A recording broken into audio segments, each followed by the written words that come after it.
¿Qué tal? Muy buenas, les doy la bienvenida una vez más a este apartado en el canal que llamamos El Rincón de la No Ficción, un espacio en el que vengo a platicarles de mis lecturas de no ficción, ya sea de filosofía, política o género. Entonces, pues sí, el día de hoy les vengo a hablar de dos libros que me parecieron fascinantes. De hecho, ellos son la razón por la cual decidí comenzar a hacer este tipo de videos. El primero es Fruta Amarga, la CIA en Guatemala, de Stephen Schlesinger y Stephen Kinzer. Y la otra es el primer tomo de la historia de la sexualidad de Michel Foucault. Como siempre, dejen abajo en los comentarios sus impresiones de los libros que voy a estar mencionando, si ya los leyeron, si no los han leído. Déjenme también recomendaciones a otros libros. Vayan a ver los otros videos de esta sección para ver si hay algún libro que les interese. Recuerden, por supuesto, que yo no tengo autoridad para estar hablando de estos temas. Soy un lector promedio que, pues, se topa y lee estos libros. Pues, por supuesto, la mejor opción siempre es acercarse al texto original antes que, pues, quedarse con lo que dice otra persona acerca de ese libro. Pero nada, yo soy Jack y esto es Project Dragonfly.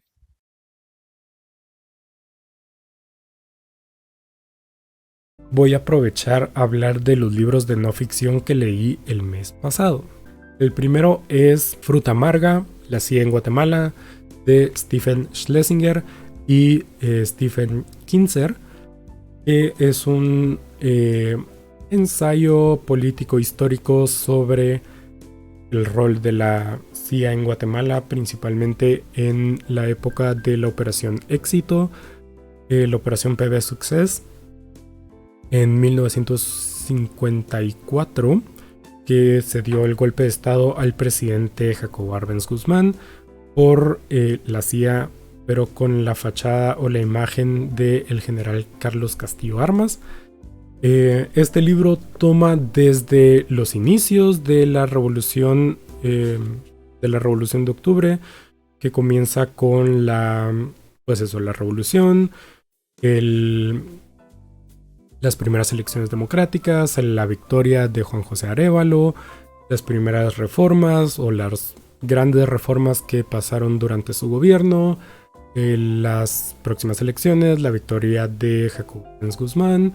Y ahí empieza pues el tema de la reforma agraria, que fue como el punto grande que ocasionó parte de el involucramiento de la CIA. Habla también del rol de la United Fruit Company en Guatemala, todo lo que provocó, todo lo que llevaba haciendo hasta el punto de la revolución y cómo los presidentes de la revolución buscaron de quitar eso y darle más oportunidad al guatemalteco en vez de a una corporación extranjera. Y termina con las consecuencias, ¿verdad? Todas las consecuencias de este golpe de estado orquestado puramente por la CIA en Guatemala, cómo resultó, cómo fueron todo eso y así. Entonces, pues este libro es probablemente el que más marcado tenga de todo mi librero. Fui marcando absolutamente todos los días, los nombres de los personajes importantes que se iban mencionando, marcando como los eventos clave o todas las cosas que valía la pena resaltar, porque esto es muy importante, porque es parte de la historia guatemalteca y justamente en estas elecciones nos muestra la importancia de tener en cuenta libros como estos, porque hay muchas personas que deciden obviar la historia, no hacerle caso y simplemente seguir con una perspectiva ideológica sobre el tema.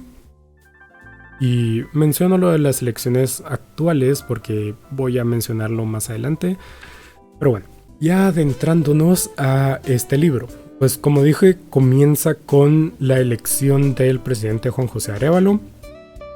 Guatemala anterior a eso venía con una muy larga historia de dictadores ya sea liberales o conservadores, todos ambos de derecha obviamente, en la que siempre, no importa si fueran liberales o conservadores, los que salían mal parados era el pueblo, principalmente el pueblo indígena. Entonces llega la dictadura de Jorge Ubico, una de las más como icónicas de Guatemala, que duró muchísimos años. Jorge Ubico hizo cosas muy terribles. Muchas personas lo consideran como un muy buen presidente porque no había delincuencia y no sé qué y no sé cuánto. Pero esa es una fachada de la que solo gozaron las clases privilegiadas. La mayor parte del pueblo no vivió esa gloria. Se habla también de que llevó el quetzal al mismo lugar que el dólar. Pero como digo, eso es un privilegio que casi solo vivieron los privilegiados.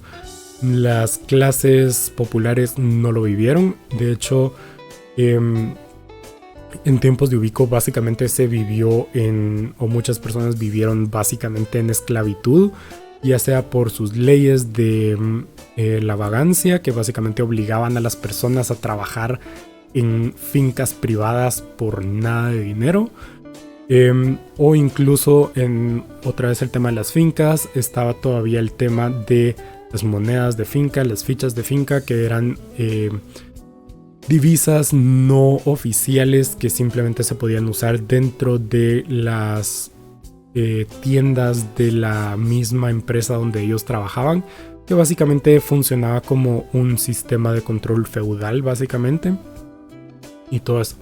La cosa es que llega la revolución, ¿verdad? Las personas estaban en descontento, ya no querían algo como eso, entonces la dirigen Arana y Jacobo Arbenz.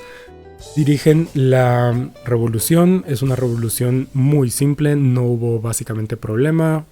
Ubico trató de escaparse dejando en la presidencia a su mano derecha básicamente, a una marioneta. No lo dejan, entonces se da la revolución. Como digo, una revolución bastante simple. No fue una batalla muy dura, no hubo realmente batalla como tal. Entonces, pues sí, ahí se llaman las elecciones, gana Juan José Arévalo, un profesor con un 70% de votos, que es lo más que ha tenido cualquier presidente electo de la historia de Guatemala. Y se toma la tarea de eso, reformar muchísimas cosas.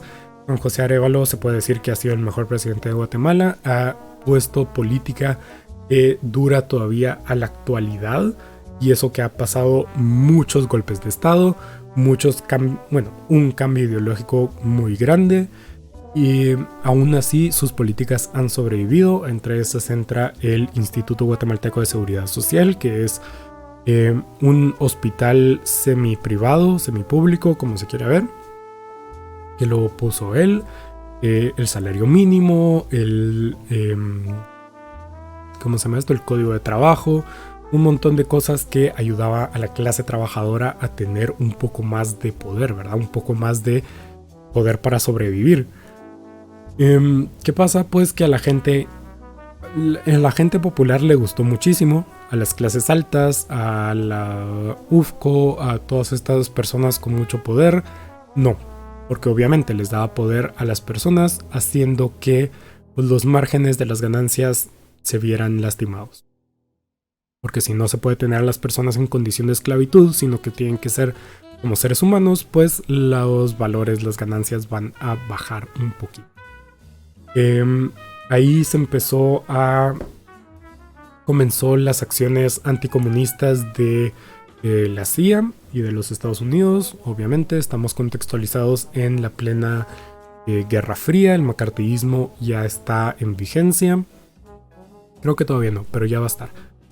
Entonces se empieza a hablar, se empieza a acusar de Arévalo como un comunista, como un peón de la Unión Soviética, como todo este tipo de cosas.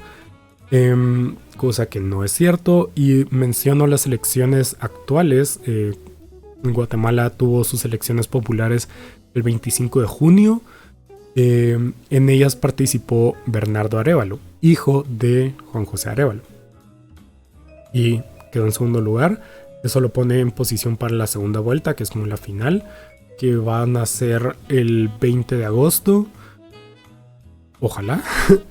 Entonces, A partir de la victoria de Bernardo Arévalo surgieron muchísimas cosas, muchísimas como campañas de desinformación en la que llamaban a Bernardo Arévalo un comunista.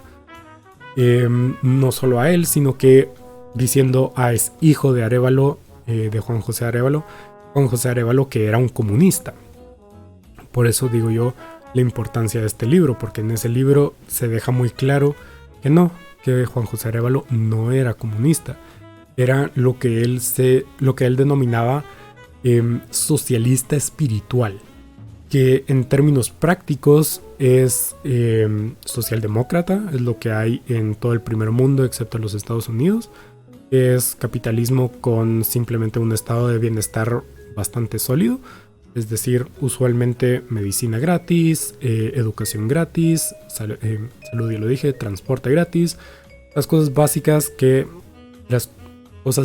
que se necesitan para vivir una vida digna, proveídas por el Estado en vez de las corporaciones privadas, pero el resto regido por el libre mercado. ¿Qué más lleva o qué de ideológico lleva el socialismo espiritual? Pues básicamente decía que no era realmente la necesidad material de las personas que tenía que igualarse, es decir, no tenían todas las personas que ser iguales materialmente hablando, sino solo espiritualmente hablando, es decir, las personas se tenían que considerar a sí mismos iguales al resto. Que como digo, en términos prácticos eso no significa nada, es simplemente palabrerío. La cuestión es que incluso ideológicamente está muy separada con todo lo que puede ser el comunismo, todo lo que puede ser el marxismo, porque esas dos son ideologías puramente materialistas, ¿verdad? Que tienen sus bases en la realidad material de las personas, en la dialéctica materialista y no en la espiritualidad, no en las vibras, como lo hizo Arévalo. Como digo, ahí inicia toda una campaña de desinformación. Luego viene Jacobo Arbenz, su sucesor, que también ganó la elección popular, donde todo se acrecienta muchísimo más y empieza ya la planeación de la operación PB Success. ¿Por qué? Básicamente todo gira alrededor de la reforma agraria. Todas las reformas que hizo Arévalo ya empezaron a dañar los márgenes de beneficios o los márgenes de ganancias de la UFCO, la United Fruit Company, también conocida en Centroamérica como el Pulpo, que como digo era esta megacorporación estadounidense que pues prácticamente era dueña de toda Centroamérica, parte de la parte norte de Sudamérica, parte del Caribe, que pues explotaba el banano, el plátano o el guineo, como diablo se le llame. Que pues era eso. Básicamente en Guatemala, si no estoy mal, controlaba del 70 al 80% de todas las tierras del país. Una corporación, o sea, una cosa vasta. Y pues eso, eran dueños básicamente de todo el país. Eso los permitía monopolizar todo y todas las consecuencias que trae el monopolio, que es decir, mantener a las personas básicamente en niveles de esclavitud, básicamente. Entonces, con las reformas de Arévalo, las ganancias empiezan a verse afectadas, ¿verdad? Arévalo da apertura a los sindicatos, entonces pueden pelear por un mejor salario. Tiene un salario mínimo, entonces ya no pueden pagarles lo menos posible. Tiene ya un código de trabajo, es decir, leyes que se tienen que cumplir para o en el contexto del trabajo. Todo este tipo de cosas ya empieza a afectar las ganancias de la UFCO, y todo esto se viene a acrecentar con Jacobo Arbenz. También parte del problema de la UFCO es que no solo monopolizaban el banano y la tierra, sino que también monopolizaban el transporte. Tenían una como empresa hermana que era la IRA, la International Railway Company o algo así, o International Railway Association o algo por el estilo, que básicamente controlaba todas las líneas ferroviarias de Guatemala. Por lo que no solo controlaban la tierra, sino que cualquier competencia que pudiera haber se veía destrozada porque la UFCO podía poner sus productos en los trenes y llevarlos sin básicamente costo añadido, mientras que la competencia, si intentaba, pues la UFCO podía simplemente, o la IRCA podía simplemente darles precios más altos y hacer por lo tanto su producto más caro, o podía simplemente no llevarlos. Entonces no solo monopolizaban la tierra, la producción de plátano, sino que también el transporte ferroviario, y no solo eso, sino que también básicamente monopolizaban el puerto más importante de Guatemala, el puerto Barrios. Entonces lo que Jacobo Arbenz comienza a hacer es quitarle poder a la UFCO, primero que nada basándose en los principios del libre mercado, en la competencia, haciendo una carretera internacional. Entonces las personas ya no tenían que depender de las líneas ferroviarias, sino que podían tomar la carretera.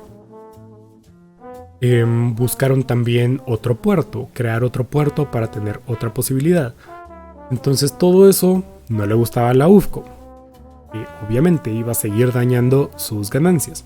Y todo eso llegó al punto álgido, al punto cumbre, cuando se da la reforma agraria. Que esto es un tema súper fuerte en todo el mundo. Todas las personas que son de derecha van a demonizar la reforma agraria en todos lados. Ha pasado en todos lados. Por eso, todo el mundo actualmente tiene los países que están intentando tener algún tipo de reforma agraria tienen cosas muy extrañas, como Colombia y como medio tuvo Perú con Castillo. Pedro Castillo, que no era como reforma agraria como tal. Pero bueno, en defensa o para explicar claramente cómo funcionaba la reforma agraria de Jacobo Arbenz. Básicamente tenía 3 niveles de fincas. Esto obviamente solo se aplicaba a fincas, nada más. Y fincas productoras, no fincas de gente viviendo en ellas, solo fincas productoras. Los números puede que no recuerde del todo y creo que no voy a poder encontrarlo tan fácilmente. Pero básicamente era la reforma. Eran, primero que nada, si no estoy mal, el primer grupo era de fincas menores de 40 caballerías, que es ya de por sí bastante grande. Si no estoy mal, una caballería es cerca o comparable con el tamaño de un campo de fútbol americano, es decir, bastante grande, un campo de fútbol normal, creo yo, ahorita no recuerdo. Entonces cualquier finca menor de 40 caballerías estaba completamente exenta a la reforma agraria, nadie la iba a tocar. Las fincas de 40 caballerías a, no sé si 160 o 240, creo que 160, si estaban trabajadas, mínimo 2/3 del territorio estaba exenta. Y solo las fincas mayores de 160 caballerías, que ya es una cantidad bastante grande, todas las que estuvieran trabajadas al 100% exentas. Solo las que no estuvieran del todo trabajadas, las partes que no estaban trabajadas, se iban a, recortar y distribuir a las otras personas. ¿Por qué? Pues básicamente era una ley puramente dirigida a la UFCO, así de simple. Porque, como dije, era dueña de alrededor del 70% de todas las tierras de Guatemala. Y 80% de esas tierras no las estaban trabajando. Era tierra desperdiciada. ¿Por qué? La UFCO decía que necesitaba esa tierra desocupada para poder mantener su producción estable. Realmente es porque, aunque no lo estén usando, pues tener control sobre la tierra significa menos competencia, así de simple. Entonces era una ley que básicamente afectaba a la UFCO y a un par de fincas más, no había más. Entonces, pues sí, con ese 80% de tierras desocupadas que tenía la UFCO, se les iba a quitar y distribuir a las demás personas, porque pues tenían toda esta tierra, una cantidad ridícula de tierra desocupada, y personas que no tenían directamente dónde cultivar, dónde vivir. Entonces así fue. La cosa es que eso no le gustó a la UFCO.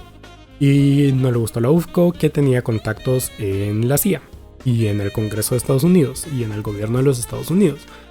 Entonces el gobierno de los Estados Unidos, por proteger los intereses privados de los Estados Unidos, pues empezó a construir la Operación Success, que tomaba aspectos de desinformación, porque a partir de ahí empezaron a caer muchísimo más fuerte y muchísimo más constante la idea de que Jacobo Arbenz era un comunista y que estaba preparando todo un ejército con ayuda de los soviéticos para conquistar el canal de Panamá, lo cual me parece increíble porque Guatemala nunca ha sido conocida por tener un ejército especialmente fuerte, principalmente en esa época.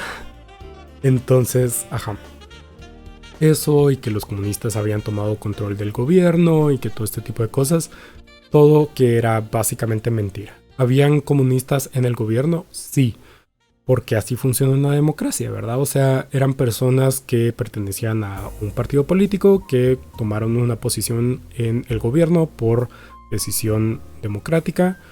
Entonces así funciona la democracia. No solo porque este partido no me gusta, no va a poder participar y ya está. Pero esos personajes no tenían realmente poder para hacer nada significativo en el gobierno, entonces no valía la pena.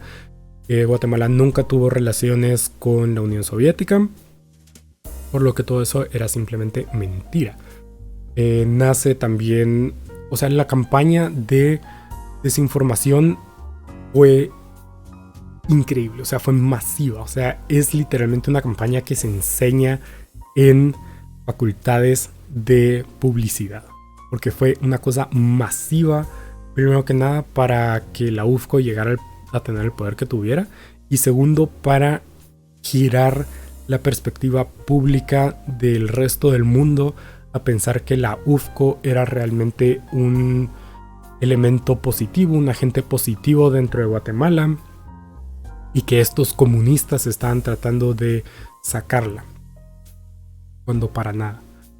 Entonces la parte de desinformación y la parte de propaganda es simplemente increíble de ver. O sea, cómo llegó de todo. O sea, simplemente todos los aspectos de la publicidad, todos los cubrió la CIA para hacer esta mega operación para quitar del poder a los gobiernos revolucionarios, específicamente a Jacobo Arbenz. Cómo se dio también el como cierre político a nivel internacional.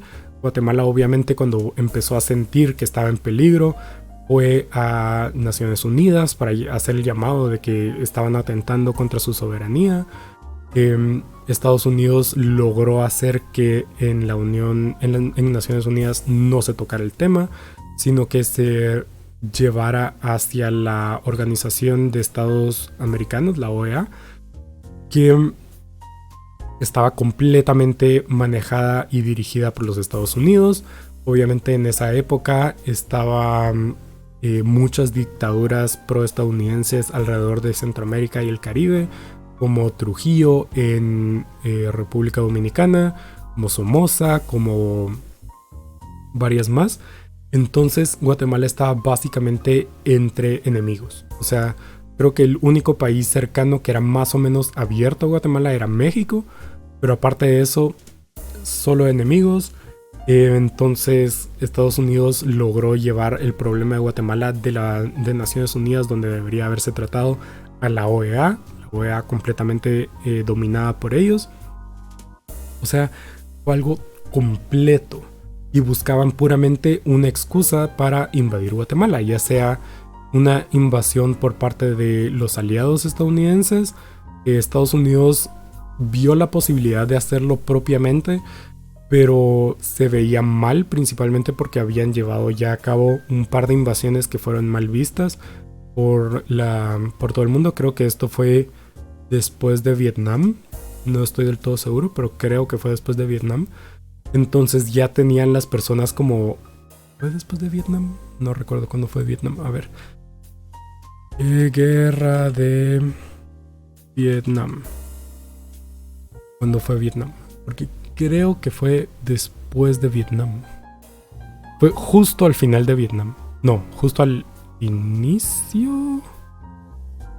Fue justo al inicio, entonces no.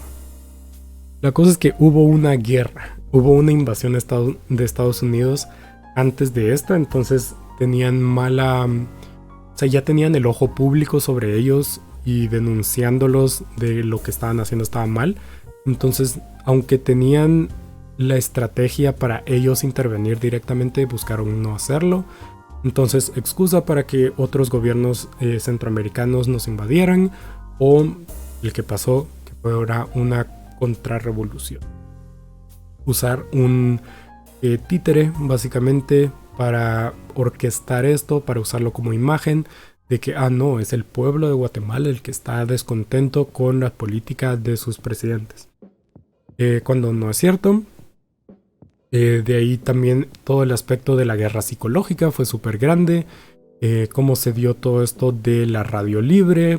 Obviamente estas tan conocidas ya radios libres que pone Estados Unidos, que era puramente propaganda antiestatal, básicamente lleno de mentiras. Como se hizo creer a todo el mundo que Castillo Armas, que fue la marioneta de los Estados Unidos, tenía un ejército que estaba conquistando toda Guatemala, irónicamente usando aviones para bombardear y ametrallar puntos claves de Guatemala, como el puerto, como la capital, como todo este tipo de cosas, cuando la Fuerza Aérea Guatemalteca tenía 6 aviones. 6 aviones tan obsoletos que no se podían usar. Entonces, el ejército de Guatemala, la Fuerza Aérea de Guatemala completa, tenía 6 aviones obsoletos que no se podían usar, pero de alguna forma los contrarrevolucionarios tenían aviones de última generación que iban volando y estallando todas las cosas. Y que curiosamente, obviamente, todos los pilotos hablaban inglés y no español. Entonces, toda la guerra psicológica, toda la guerra de información, todo esto lo explican Schlesinger y Kinzer para mostrar simplemente, o sea, cómo fue todo esto. O sea, fue simplemente increíble. A mí me bullía la sangre de la impotencia de saber, de la indignación de saber cómo masacraron Guatemala, cómo destrozaron Guatemala por los intereses privados de una corporación.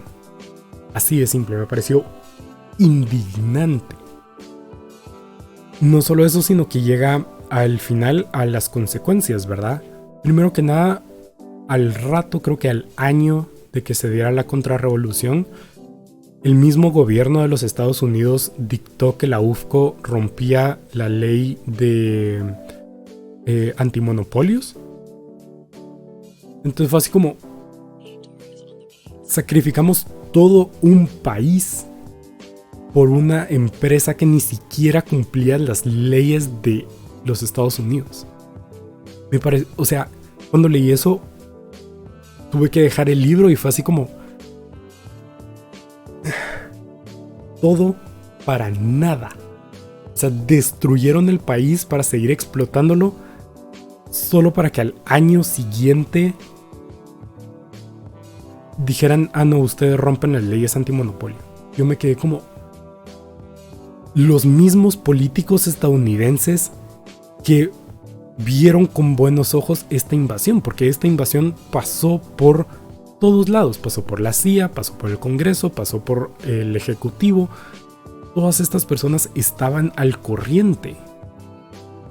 Todas estas personas que vieron positivamente esto. Y de ahí dictaron que no, que era rompían las leyes antimonopolio. Así como, ¿por qué decidieron destrozar un país por esto? Por supuesto, la UFCO terminó en quiebra 10 años después. Creo que no duró ni una década. tuvo que mezclarse con otro montón de corporaciones. Actualmente todavía sobrevive, no estoy del todo de acuerdo con esa denominación, pero sobrevive como chiquita. Pero me parece, o sea, me deja sin palabras que todo esto para no durar ni una década más. O sea, esa avaricia de extraer el último centavo posible, aunque yo sé que no voy a durar ni 10 años más. Me dejó sin palabras, estaba indignadísimo. Por supuesto, la contrarrevolución llevó a la guerra civil que ya medio hablé hablando de reversiones. ¿Por qué? ¿Por qué llevó? ¿Es acaso un poco exagerado decir que una cosa llevó a la otra? No. La cuestión es que obviamente se da la contrarrevolución. Para que se dé la contrarrevolución, el ejército tiene que ponerse del lado de los contrarrevolucionarios. O sea, ¿qué pasa? No porque estuviera del todo de acuerdo, sino porque lo vieron necesario y ya está. La cosa es que muchas personas sintieron descontento porque eran partidarios de Arbenz. Entonces se sintieron traicionados porque todas las promesas que se dieron al momento de destituir a Arbenz no se cumplieron. O sea, literalmente creo que al día siguiente ya habían tirado toda la basura. Entonces estaban poco conformes. Obviamente Guatemala bajo Castillo Armas y después con, no sé si el que lo siguió fue Diego Rafantes, se volvió en otro estado marioneta de los Estados Unidos. Para esa época ya se había dado la Revolución Cubana. Entonces, que de hecho con la Revolución Cubana hay una anécdota bastante interesante que agrega a este libro, y es que el Che Guevara, Ernesto Che Guevara, estaba en Guatemala cuando se dio la contrarrevolución, y ese fue el momento que lo terminó de radicalizar, de darse cuenta de cómo los intereses privados, o sea, destruyen lo poco mínimamente bueno que tiene un país simplemente por la avaricia. Entonces el Che termina ¿cómo se llama? Radicalizándose. También ve la necesidad de tener un ejército completamente fiel. En Guatemala creo que no conoce a Fidel, pero conoce a personas que son como los contactos entre él y Fidel. Entonces, después de Guatemala, que en Guatemala él se ofrece voluntario para pelear para defender a Arbenz. Arbenz dice que no. Arbenz no recurre a un ejército popular, al menos por buena parte. Al final intenta hacerlo, pero ya no puede. Pero el Che se ofrece voluntario. Al final no puede, se va exiliado a México, y en México es donde conoce a Fidel y entra a el movimiento 28 de julio. 28, 26. Entonces ahí, solo como anécdota. La cosa es que en ese momento, ya después de la contrarrevolución, se da la Revolución Cubana. Obviamente los Estados Unidos con sus 40,000 intentos de invasión a Cuba. Entre ellos toman Guatemala como base de entrenamiento para muchos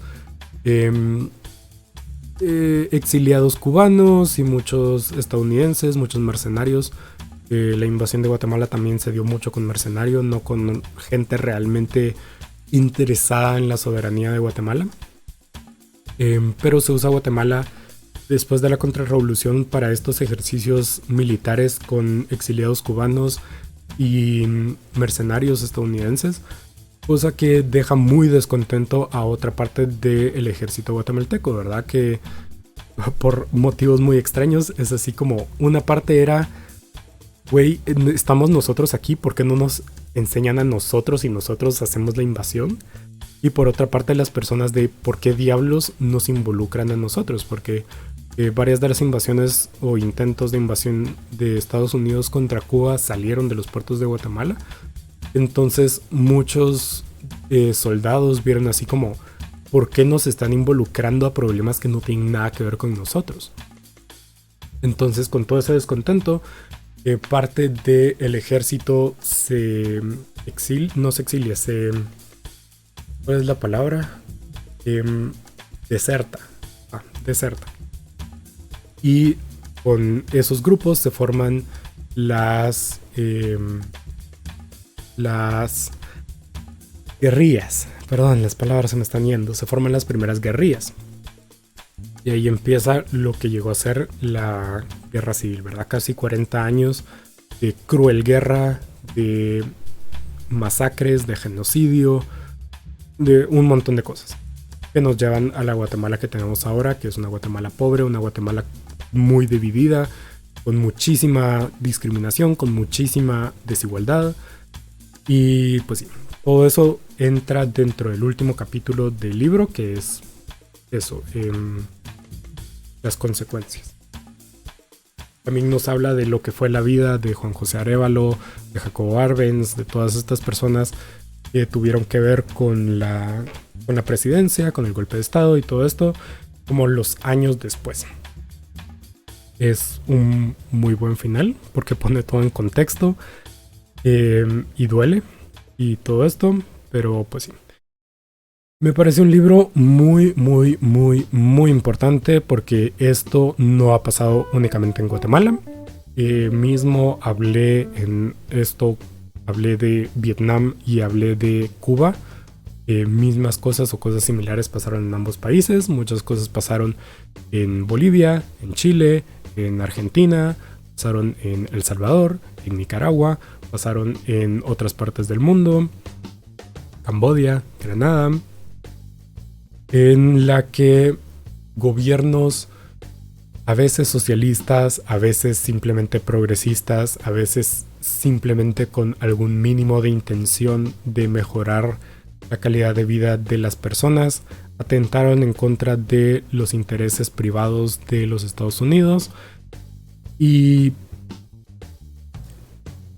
se decide que el dinero vale más que miles de vidas. Entonces vale muchísimo para conocer un poco la historia del mundo, de por qué el mundo está configurado como está configurado. Vale muchísimo en la actualidad, como digo, la campaña de desinformación contra Bernardo Arévalo es un reflejo completamente puro de lo que pasó con su papá. O sea, el mismo trato se le está dando igual de injustificado. Entonces, pues sí. Por lo que sí, tiene muchísima validez en cuanto a historia y en cuanto a la actualidad. Como usualmente se dice, quien no conoce la historia está obligado a repetirla, está destinado a repetirla. Lo que me parece muy importante conocer esta parte de la historia porque se está repitiendo actualmente. Pero bueno, el otro libro de no ficción, voy a tratar de ir un poco más rápido porque ya me estoy alargando, que leí el mes pasado fue mi lectura de género y sexualidad. Usualmente tengo como 3 temas específicos que son los que me interesa en no ficción y trato de leer esos, que son política, como el que les acabo de mostrar, filosofía, usualmente van en ese orden, pero quería conseguir la ética nicómaco físico, que no tenían y no iba a poder conseguir en un tiempo, entonces decidí leer género y sexualidad antes, que fue esto, la historia de la sexualidad de Michel Foucault. ¿Qué trata la historia de la sexualidad? Pues básicamente toma, pues eso, la sexualidad y parte de la idea de que en el siglo XX, que fue cuando se escribió este libro, la sexualidad estaba muy reprimida. Foucault parte diciendo, ¿es eso cierto? ¿Será que no se puede hablar de sexualidad? Yo creo, dice Foucault, que no es cierto. Actualmente es cuando más se habla de sexualidad. Y entonces va por un recorrido histórico hablando de cómo se ha tratado la sexualidad a lo largo de la historia. Pasa desde Grecia, o bueno, todo lo va mezclando un poquito, pero empieza desde Grecia, podemos decir, en cuanto a que la sexualidad era bastante libre, no, o sea, se podía trabajar, o sea, se podía tener relaciones bastante libres. De ahí viene la imposición de la Iglesia Católica a lo largo como Europa. El libro es como muy centralizado en Europa. Tiene menciones al resto del mundo más que nada para contextualizar el caso de Europa, que ya voy a llegar más adelante, pero está centrado en Europa.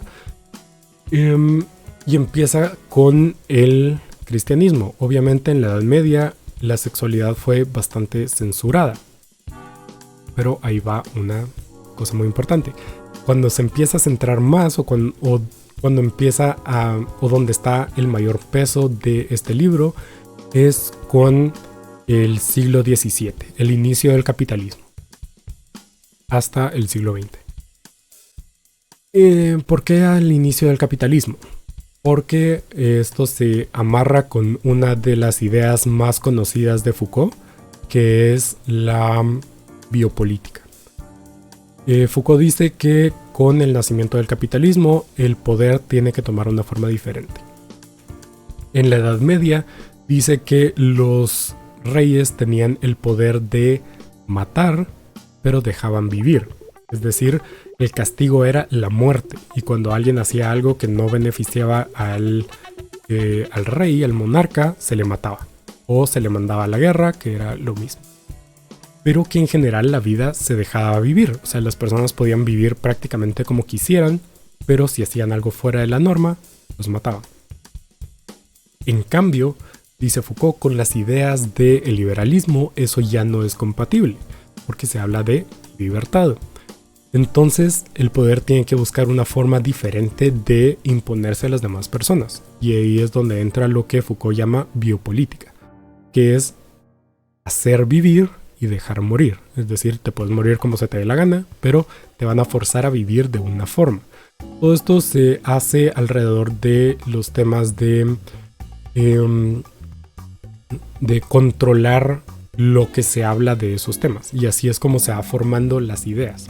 Es un tema, no voy a mentir, bastante complejo, pero que voy a ver si lo puedo explicar con este libro. Entonces básicamente comienza desde el inicio del capitalismo a decir cómo fue cambiando la historia de la sexualidad. Y va de la mano, la historia del capitalismo, de la biopolítica, con la historia de la sexualidad. Y dice que se toma un cambio en la actitud de la sexualidad, en la que no es simplemente condenada, sino que se exhorta a que se hable de ella. Lo cual es bastante como que no es muy lo que estamos acostumbrados a pensar. Solamente se piensa en control en cuanto a censura, pero Foucault dice no, nos forzaron a hablar de sexualidad, que empieza con temas como la confesión, ¿verdad? Ir a la iglesia y confesar tus pecados y decir, me acosté con tal persona, tuve relaciones homosexuales, o tuve relaciones fuera del matrimonio, o tuve relaciones pecaminosas porque me puse muy intenso y la cosa se enloqueció. Y ahí empieza a salir a relucir el hablar de la sexualidad. No solo en la iglesia, sino que empieza también a aparecer en las escuelas y en la familia. A empezar a enseñar la sexualidad como, qué sé yo, salud sexual, no como la conocemos actualmente, pero como sexualidad, como proceso biológico. Y entonces se va hablando cada vez más. Y no solo eso, sino que se exhorta a hablarlo. Entonces, dice Foucault, ¿por qué pensamos que está censurado cuando todo lo contrario? Se habla de ello y nunca se ha hablado tanto como ahora. Y dice, es porque se exhorta para poder controlar el discurso. Y para explicar esto voy a hacer paralelo con algo que vemos en la actualidad, ¿verdad? En Estados Unidos principalmente y en mucha parte del resto del mundo vemos ahorita un gran como guerra cultural entre, pongamos, los grupos LGBT con los grupos conservadores. Podemos poner como ejemplo a Miami o a Florida, específicamente de los Estados Unidos, que tienen leyes como el don't say gay, o que no es legal hablar de homosexualidad o sexualidad a los niños. Podemos ver cómo se trata a las personas trans y cómo se trata o cómo se ve que están tratando de censurar a las personas trans, a la identidad de género y a las orientaciones sexuales. Pero ahí diría Foucault, abran bien los ojos. ¿Es realmente una censura de que no se pueda hablar de ello? No, eso no es cierto. Nunca se ha hablado más de orientación sexual e identidad de género que ahora. O sea, todas estas personas que llaman a matar a las personas trans o que llaman a discursos de odio, están hablando de la identidad de género. Están hablando de orientación sexual. Es decir, el discurso allí está presente. Nunca ha habido más del que tenemos actualmente. E incluso en las comunidades más represivas es cuando más se habla. Y ahí dice Foucault, es que, ojo, si se censura, si no se habla de eso, se está dejando vivir. Se está dejando que las personas hagan lo que se les dé la gana. En cambio, si forzamos a que todas las personas hablen de ello, podemos controlar el discurso. Podemos decir qué está bien y qué está mal. Si no hablamos de ello, nadie sabe y se pueden esconder, se puede mentir. En cambio, si forzamos a hablar y estipulamos qué está bien y qué está mal, podemos controlar. Y así es como funciona esto. Incluso podemos ver otros paralelos, como por ejemplo la confesión de la que habla Foucault al inicio para exhortar el hablar de la sexualidad. Podemos verlo actualmente en la comunidad LGBT con el coming out, el salir del closet. O sea, obviamente tiene capas de profundidad, obviamente no es tan simple, porque obviamente el coming out, el salir del closet tiene muchos aspectos de valentía, de reafirmación, de todo esto. Pero desde esta perspectiva de Foucault, es una forma de forzarnos a nosotros a admitir nuestra sexualidad o nuestra identidad de género. Porque muchas personas no... Eso no es realmente cierto, pero se tiene este mito de que el salir del closet es un evento canon, si queremos hablar en términos actuales, es un evento canon. Entonces nos fuerzan a admitir nuestra sexualidad y nuestra identidad de género para ponerla al ojo público, y eso es otro de los aspectos que habla Foucault. En Occidente, la sexualidad se volvió ciencia, no placer, no arte. Como en Oriente, como por ejemplo el Kama Sutra, o ese tipo de cosas, esas perspectivas de la sexualidad que son más arte. En Occidente se volvió ciencia. Y en eso podemos mencionar a Freud, a los psicoanalistas. La sexualidad se volvió ciencia.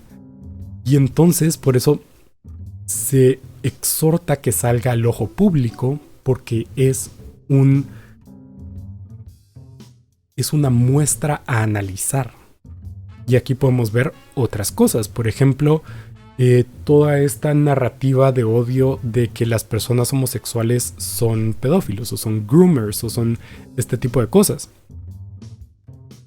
¿Por qué? ¿Por qué la mera existencia de una persona homosexual o una persona no hetero tiene ya una connotación sexual cuando la existencia de una persona hetero no la tiene? Uno puede ver a una pareja heterosexual besándose y nadie va a decir llévense eso a su cuarto, a lo privado, a la habitación, eso es sexual. Pero una pareja gay se va a condenar como un acto sexual. ¿Por qué? Obviamente porque la sociedad es hipócrita, pero Foucault dice, y yo interpreto, Foucault dice que somos muestras de ciencia. O sea, cualquier persona que no sea la norma se vuelve un objeto para que la ciencia analice. porque la sexualidad es ciencia. Entonces ocurre el fenómeno de que ya no, o sea, cuando se presenta una muestra científica, el envase ya no existe. Existe la muestra, existe lo que se quiere analizar. Es decir, una caja Petri con una muestra de E. coli, qué sé yo, se vuelve una muestra de E. coli. La caja Petri deja de existir, el medio deja de existir. Se vuelve una caja de E. coli. Se vuelve una muestra de E. coli. Entonces, perdón por hacer la comparación de una muestra de E. coli con personas homosexuales, no es mi intención hablar mal. Es solo la primera cosa que se me vino a la mente. Entonces, una persona homosexual deja de ser persona y se vuelve una muestra de sexualidad. Entonces, su sexualidad se vuelve lo único. Entonces, por eso se habla o por eso se ve que las personas homosexuales o las personas LGBT son o no se pueden concebir fuera de la sexualidad, cuando son personas que existen igualmente, o sea, existen en ambientes no sexuales o en ambientes sexuales, que no solo por muestras románticas o muestras afectivas tienen connotaciones realmente sexuales, como pasa con parejas heterosexuales, ¿verdad? Agarrarse la mano no es un acto sexual, a menos que uno sea LGBT. Entonces ya lo es. No porque realmente lo sea, sino por esto, porque se tiene la configuración científica de que esas personas ya no son personas, son muestras. ¿Muestras de qué? De homosexualidad. Lo cual me pareció muy, muy, muy interesante. Como digo, este libro es muy, muy interesante. Probablemente tenga que hacer una relectura porque hubieron cosas que no me quedaron del todo claras. Estos son como dos de los puntos más grandes y que yo considero que tienen más valor porque los podemos ver físicamente ahorita en cómo se está tratando a la comunidad LGBT. Entonces, pues así de simple. Hay, como dije, aspectos que no me quedaron del todo claro. Hay aspectos que no entendí directamente, entonces no estoy mencionando. Por lo que los exhorto siempre a acercarse, si a ustedes les interesa estos temas, acercarse al original, a la historia de la sexualidad y leerlo por su cuenta para entender bien lo que yo estoy diciendo.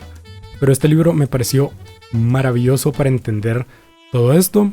Obviamente me considero que hay ciertos problemas en cuanto a que Foucault se enfoca en un aspecto de, pero que obviamente hay que reconocer que hay más aspectos que conforman, ¿verdad? Como dije, lo de salir del closet o el coming out, que se puede tomar solo como este aspecto de confesión, de admitir nuestras culpas, pero que realmente tiene más capas. Entonces siento que hay ciertas capas de la historia que no toca Foucault. Es cierto que este es un tomo de los como 4, 5 o 6 que hay de la historia de la sexualidad. Sí es cierto que a voz de un catedrático de filosofía, el problema es que el único libro que Foucault escribió específicamente para hacer la historia de la sexualidad es el primero.